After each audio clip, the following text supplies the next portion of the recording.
सब लोग अपनी मुट्ठी बंद करेंगे, हाथ ऊपर करेंगे और पूरे जोश से बोलेंगे, भारत माता की, भारत माता की, इनकलाब, इनकलाब, वंदे, वंदे, जय हिंद, जय हिंद।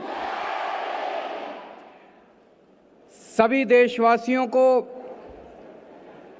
आजादी के 75 साल की बहुत बहुत शुभकामनाएं।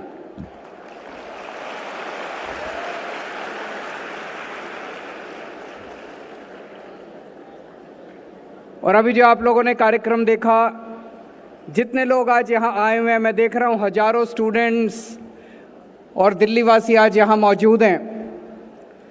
मुझे लगता है आप सब लोगों को आज की ये शाम 75 साल आज़ादी के मनाने की ये शाम यादगार रहेगी, हमेशा ज़िंदगी में याद रहेगी। पूरा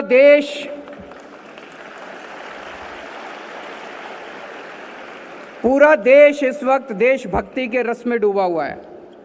अपने अपने तरीके से, नए नए तरीके से देश भर में लोग आज़ादी के 75 साल मना रहे हैं।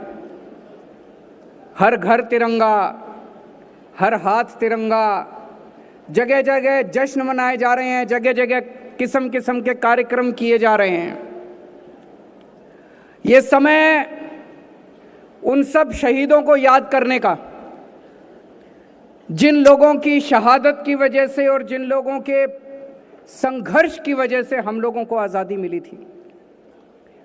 ये समय उनके सपनों को याद करने का, वो कैसा भारत चाहते थे।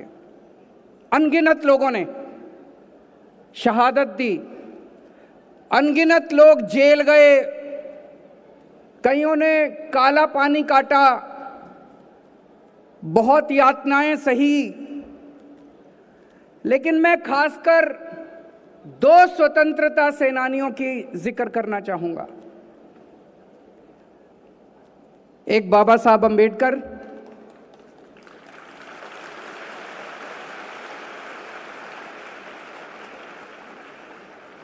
जिन्होंने पूरी जिंदगी संघर्ष किया, पूरी जिंदगी संघर्ष किया।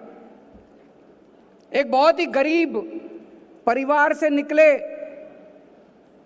पूरी जिंदगी आजादी के लिए लड़े एक तरफ, और दूसरी तरफ दबे कुचले गरीबों दलितों के लिए लड़े। उनको उनका हक दिलाने के लिए लड़े, बराबरी के हक के लिए लड़े। और एक गरीब परिवार से, एक गांव से निकल के वो अमेरिका से और लंदन से, पता नहीं कहां से वो पीएचडी की डिग्री, 2-2 डॉक्टरेट करके आए, 2-2 डॉक्टरेट। और बाबा साहब अंबेडकर ने हमें दुनिया का सबसे बेहतरीन संविधान दिया, दुनिया का सबसे बेहतरीन संविधान। आज हम जिस तरह का भारत देख रहे हैं, जितनी तरक्की भारत ने की है, और जो आज हमें बराबरी का अधिकार मिला, बोलने की स्वतंत्रता मिली, इतने सारे फंडामेंटल राइट्स मिले, ये सब उसी महान शख्सियत का नतीजा है। और दूसरा मैं याद दिलाना चाहूंगा शहीद आजम भगत सिंह।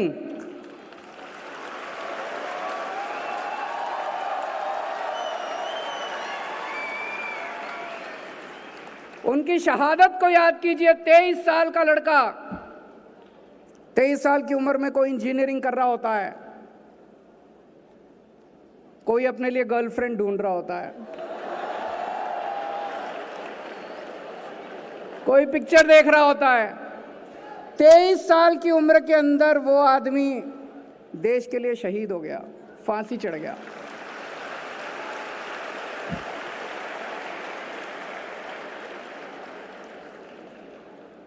भगत सिंह से हमें सुप्रीम सैक्रिफाइस की प्रेरणा मिलती है कि देश के लिए अगर जरूरत पड़े तो जान भी कुर्बान कर देना, उसकी भी चिंता मत करना।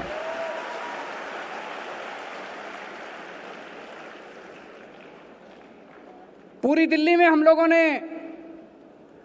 500 जगह तिरंगे लगाए हैं, बड़े बड़े ऊंचे ऊंचे तिरंगे। देखे आप लोगों ने? Delhi has become the city of tricolours. Delhi तिरंगों का शहर बन गया है। पूरे देश में सबसे ज्यादा ऊंचे तिरंगे दिल्ली के अंदर हैं। पूरे देश में सबसे ज्यादा तिरंगे। अभी मैं घर से निकला और यहां आ रहा था, आते आते रास्ते में मैंने गिने, वैसे तो आज बहुत सारे तिरंगे हैं हर जगह, लेकिन जो बड़े वाले तिरंगे, जो 500 तिरंगे लगाए हैं, मुझे 9 तिरंगे दिखाई दिए, बड़े वाले तिरंगे। यही हमारा मकसद था। हमारा मकसद था कि हम लोग रोज अपनी रोजमर्रा की जिंदगी में खो जाते हैं, घर में, फैमिली के साथ, दफ्तर में, देश को भूल जाते हैं जिंदगी जीते जीते। दिल्ली आपको भूलने नहीं देगी। आप घर से बाहर निकलोगे, आपको तिरंगा दिखाई देगा, देश याद आ जाएगा। फिर थोड़ी आगे जाओगे, एक और तिरंगा दिखाई देगा, फिर थोड़ी आगे जाओगे, एक और तिरंगा, दफ्तर से शाम को बाहर आओगे, फिर तिरंगा दिखाई देगा। देश हर कदम पे आपको याद आएगा।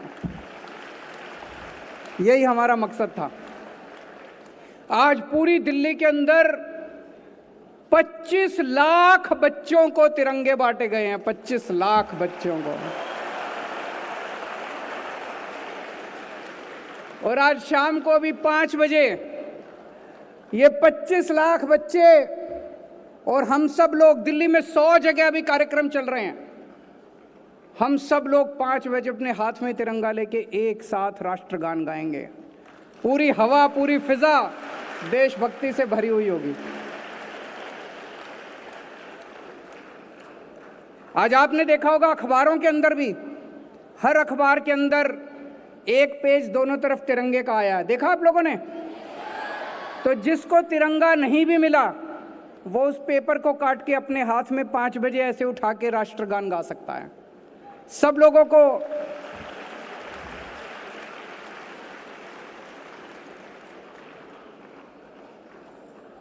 आजादी के 75 साल के इस मौके पे एक प्रश्न मन में उठता है। कई लोगों से मैं बात करता हूं, आपस में लोग चर्चा करते हैं। 75 साल में हमने काफी तरक्की की, काफी प्रगति की, लेकिन इन 75 साल में कई देश भारत से आगे निकल गए।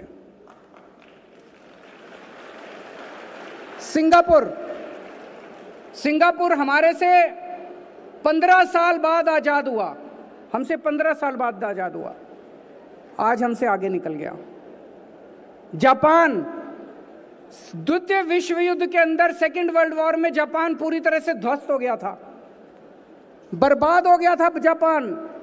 हिरोशिमा नागासाकी के ऊपर न्यूक्लियर बॉम्ब डाला गया था, तहस नहस हो गया था, आज हमसे आगे निकल गया। इसमें ताली बजाने की बात नहीं। जर्मनी सेकेंड वर्ल्ड वॉर में बिल्कुल तहस नहस हो गया था। जर्मनी हिटलर के बाद पूरी तरह से तहस नहस हो गया था, वो भी हमसे आगे निकल गया। क्यों? हम पीछे क्यों रह गए? भारत पीछे क्यों रह गया? हमारे में कोई कमी थोड़ी है, हम किसी से कम थोड़ी हैं। भारत के लोग दुनिया में सबसे इंटेलिजेंट लोग हैं।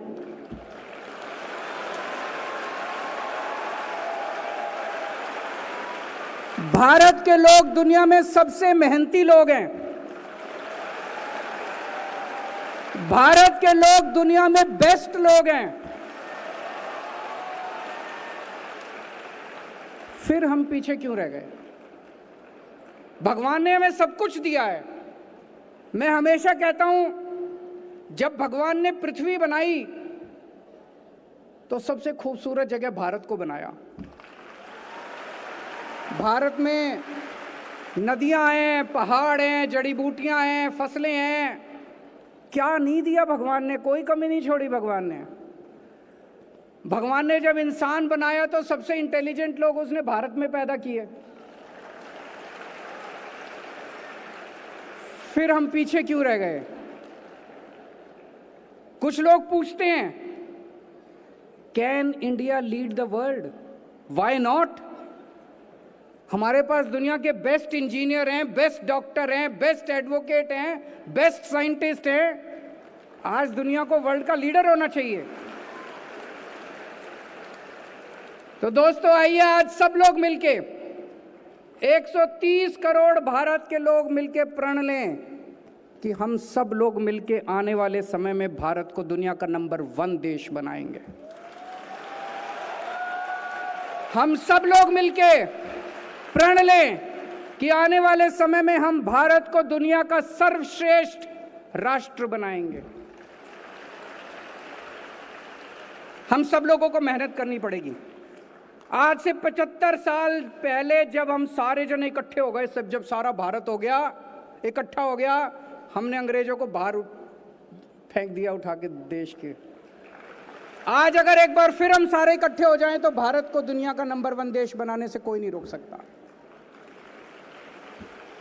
आज मैं आप लोगों से, जितने लोग इस हॉल में बैठे हैं, जितने लोग मुझे अभी टीवी पे देख रहे हैं, दिल्ली वाले, दिल्ली के बाहर वाले, एक बहुत छोटी सी चीज मांगता हूं। बहुत छोटी सी चीज, जो 75 साल मना रहे हैं, एक छोटा सा प्रण कर सकते हैं हम लोग। हम लोग जब सड़क पे जा रहे होते हैं, चिप्स खा रहे हैं, उठा के पैकेट सड़क पे फेंक देते हैं। पानी पी रहे होते हैं, उठा के बोतल सड़क पे फेंक देते हैं। गाड़ी में जा रहे होते हैं, चिप्स खाई, खिड़की खोली, उठा के बाहर फेंक दिया। आज से हम प्रण ले कि हम अपनी तरफ से कम देश को गंदा नहीं करेंगे।